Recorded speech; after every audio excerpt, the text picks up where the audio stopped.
Hello and welcome to the Valley Buzz. I'm your host, Rebecca Duncan. Today we're celebrating the 17th Annual Whitingham Vermont Maple Festival. This is an annual tradition in southern Vermont, usually held in late March when it's sugaring season.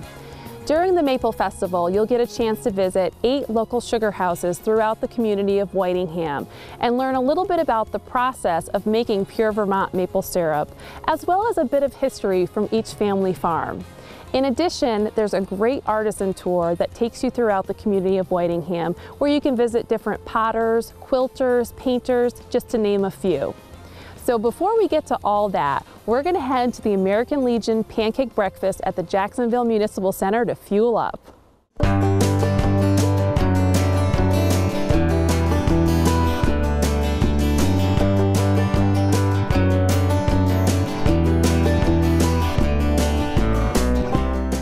The Jacksonville Municipal Center is the first gathering place at the Whitingham Maple Festival. They put out a great spread for breakfast. On Saturday, the breakfast was sponsored by the Lions Club.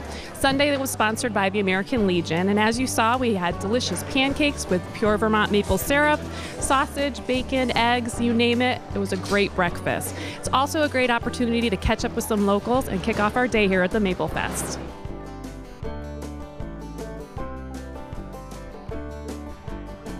Another great stop at the Maple Fest is the craft fair. They have an extensive amount of vendors ranging from custom woodworkers, jewelry makers, bag makers, food vendors. A lot of great items for sale here at the craft fair and another perfect stop on your trip throughout the Maple Fest.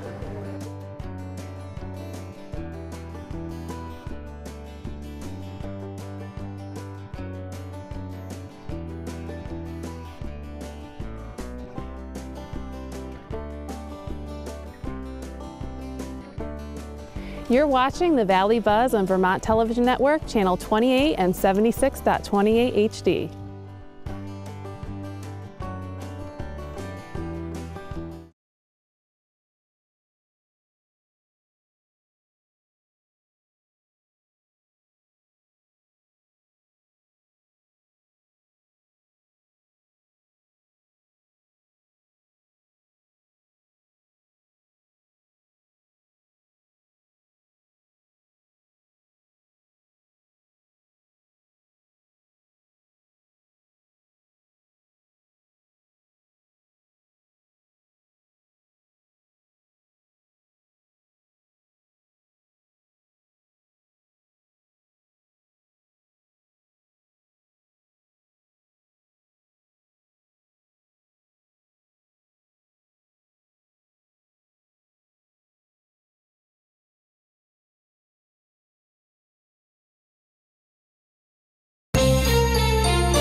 One of our next stops on the Sugar House tour is the Twitchell family sugar house, which has been a family tradition since 1956.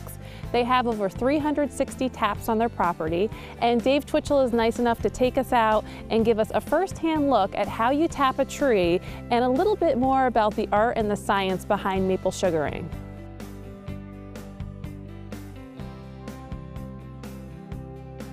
We're here now with Dave Twitchell, and he's going to talk to us a little bit about tapping a tree and what that does to the health and the development of the tree on a whole. Hi. Hi, Dave. How you doing? Great. What I have here is slabs that a friend of mine, sawmill down in Halifax, cut for me, and this is a good example to show you just what happens when a tree gets tapped. This piece here went on top of this piece of slab, and this slab went on top of this one. So usually when you drill a hole, you end up with a hole like these in the tree, you know, when they're cut.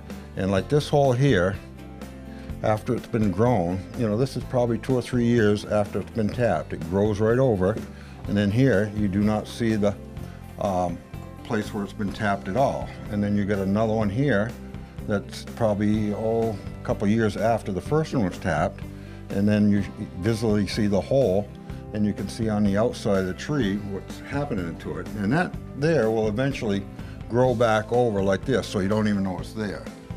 And when you re-tap, you have to get in between where the old taps are, because where these are, this is all dead wood, and you have to get into new wood for it to, you know, create more sap, because it's just like when you cut yourself.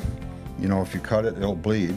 And if it gets scar material, if you recut it, it won't bleed as bad. So it's basically the same. You know, it's just, you just got to get into good wood every time that you tap for it to run. So. Now, is there a limit to how many times you can tap a tree, or are some of these trees hundreds of years old where you could just continue to tap them year after year? I tap them when they get at least a foot around, like this one here is, just because to have a good healthy tree. And I won't put 2 buckets on it till it gets probably about 18 inches around. And then I have some here that are 3 foot in diameter, and I usually only put 3 buckets on it. You know, some guys go overboard, but for what I do, and I want to keep my trees, so I don't overboard it. So it's just a family thing that, you know, that we try to keep the thing going without trying to kill the trees. You're watching the Valley Buzz on Vermont Television Network, channel 28 and 76.28 HD.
Dave, talk about what methods you use for collecting sap.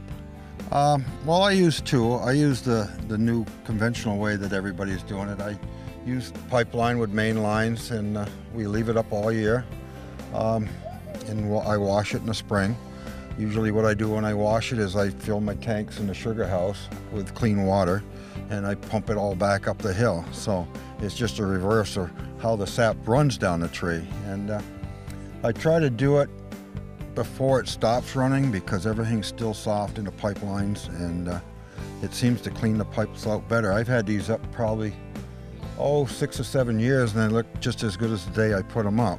And also I use buckets. I have some buckets over there on that tree there and here, and I usually have them down along my son's driveway and up around my dad's place. And I just like having buckets. I grew up gathering buckets and used to use horses and a sleigh with a tank on it, and used to have a lot of fun. Used to gather 5,500 buckets, so it's a lot of them. That's a lot. Used to spend about a month on snowshoes. So it's a good life. I like it, and always had a good time. I love sugaring, and this time of the year you usually don't have a heck of a lot to do other than play in the snow and gather sap. Dave has taken us out on the Twitchell family property and is going to show us how to tap a maple tree. Okay, what I'm going to do is start the tapper, and what I'm going to do first is look to see if there's any old tap holes, because it's like I showed you on the wood in the sugar house, that you want to try to get a new piece of wood. So I found a good spot.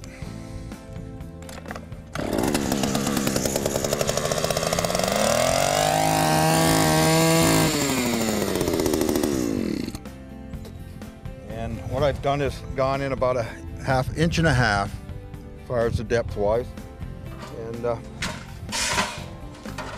what I got is a regular cast iron spout, and I'm just going to tap it in to the hole. And usually what we do is tap them until it just starts to crease the outer bark a little bit, because if you don't want to go too far and crack the bark, because all the sap will run down the tree. So you want to go in just so it just starts to do that, and we're pretty much done. Just going to hang the bucket, put the cover on, and wait for the sap to run. And that's about it. You're watching the Valley Buzz on Vermont Television Network, channel 28 and 76.28 HD.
Another great stop on the Sugar House tour is Sprague & Sons Sugar House, located right on Route 100. They have over 1,000 taps here on their property, and we're going to head inside now to the Sugar House, where I hear they have a really special treat in store for us.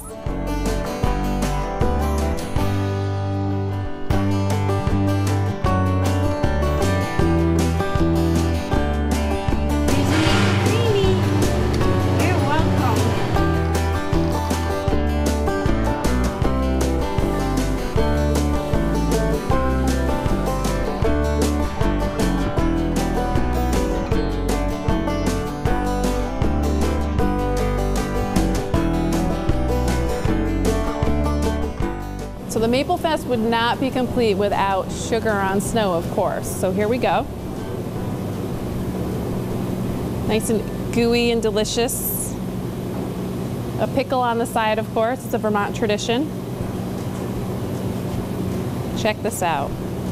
All gooey.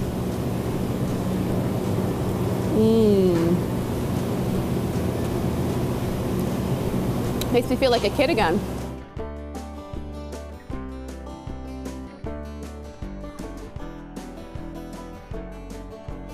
Marty Sprague and his wife Karen are the owners here at Sprague & Sons Sugar House.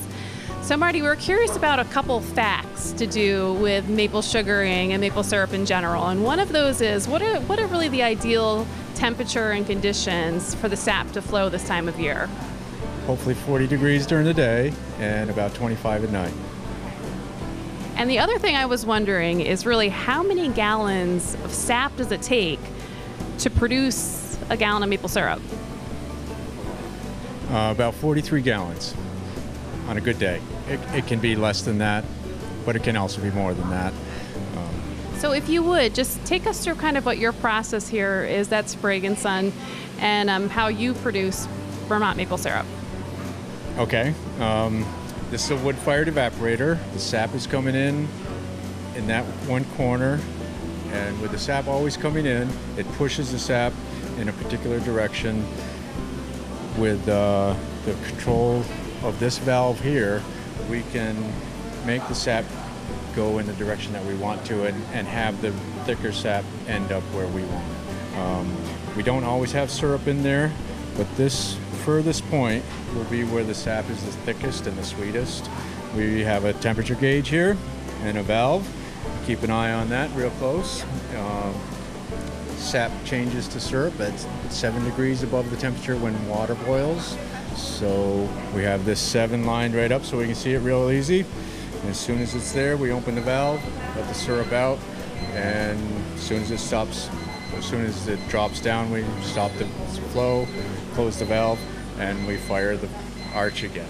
So we were just watching you feed the fire. You have to feed that fire every 5 minutes? I do. It keeps the temperature a lot steadier.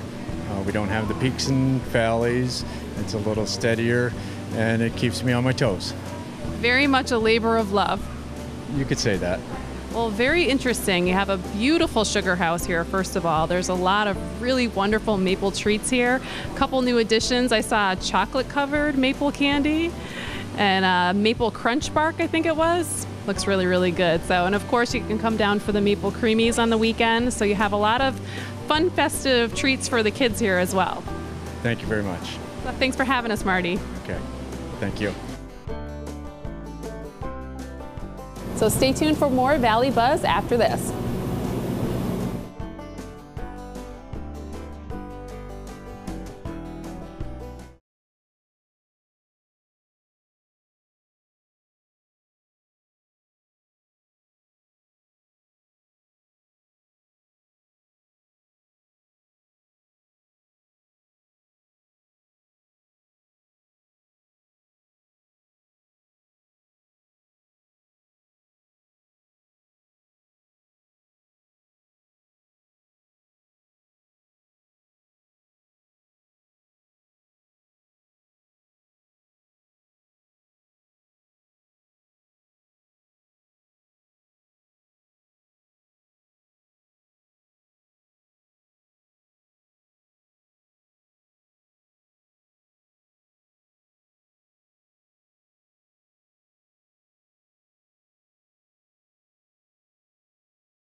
Another fantastic stop on the Artisan Tour here in Whitingham is Town Hill Pottery, and we're here now with Todd Wallstrom, who is the owner, and he's going to show us some of his beautiful ceramic work that he does.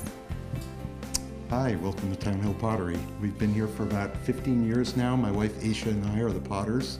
We make a variety of different work here, decorative and sculptural ceramics, but specifically functional ceramics, pots that are really welcome in the home and the workspaces of the kitchen, the dining room, the living room. And this weekend it's all about the syrup pitcher. So we make, we call them sweet pots, and they're these little syrup pitchers. And it's kind of an interesting assignment for me to take on once a year to make pots that are for heating and serving maple syrup. Whitingham probably makes some of the best maple syrup in the entire world, and these pots for me are a way of sort of celebrating that. So we make some decorative and sculptural ceramics, things like some of the hanging wall platters, pots with a more decorative bent, like a piece that's meant to activate an area in the home or a piece of furniture. Our functional ceramics are meant to ask people to slow down with their meals, to appreciate the food that they're eating and the people at the dinner table. So there's a lot of detail and a lot of subtlety that in these pots that reveal itself slowly over time and through use. And where are you located? We're at 726 Town Hill Road in Whitingham, Vermont, right by the ball field. And can we find you online as well? Our website is townhillpottery.com.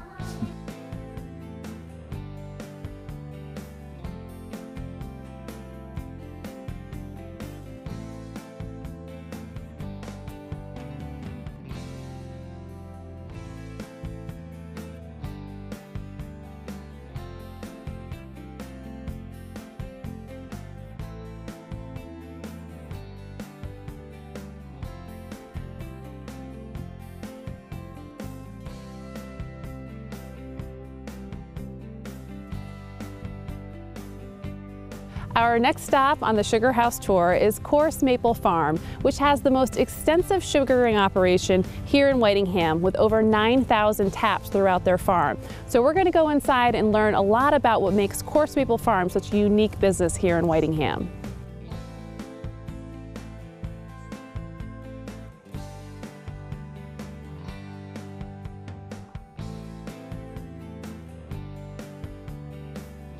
Coarse Maple Farm has been a working farm since 1868, so they have a rich history in sugaring. Jack Dix is with us, and he's going to talk a little bit about the process that they use here at Coarse Maple Farm. So right now we are currently tapping 10,600 on vacuum. That 20% of are on our own properties. The other 80% we have lease agreements or rentals of taps with. The other 700 are on buckets, and they are located here on the farm that have been tapped for the last 150 years. Typically, what's your annual yield?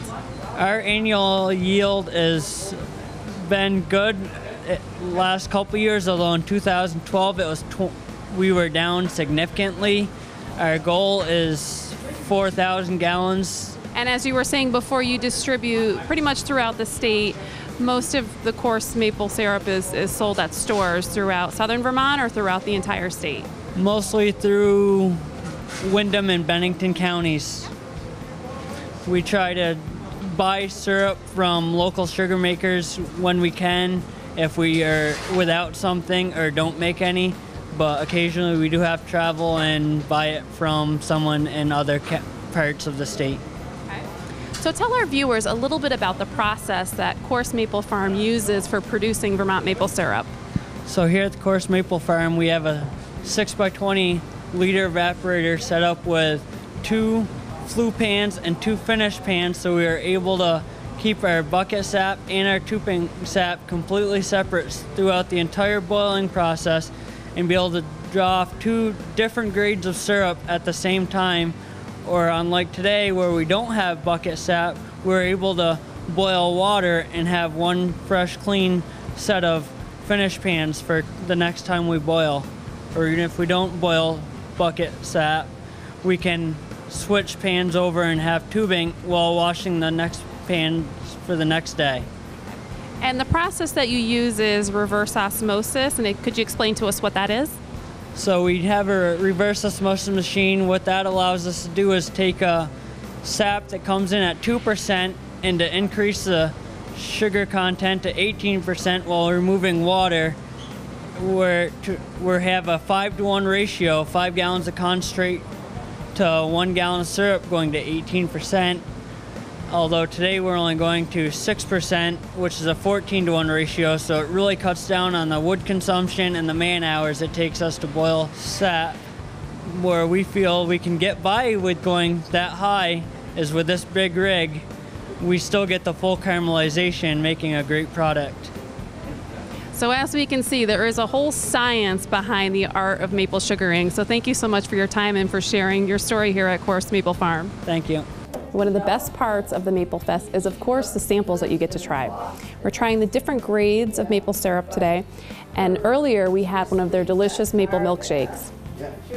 Thank you for watching the Valley Buzz. I'm your host, Rebecca Duncan with Vermont Television Network, and next year we hope to see you at the 18th Whitingham Vermont Maple Festival.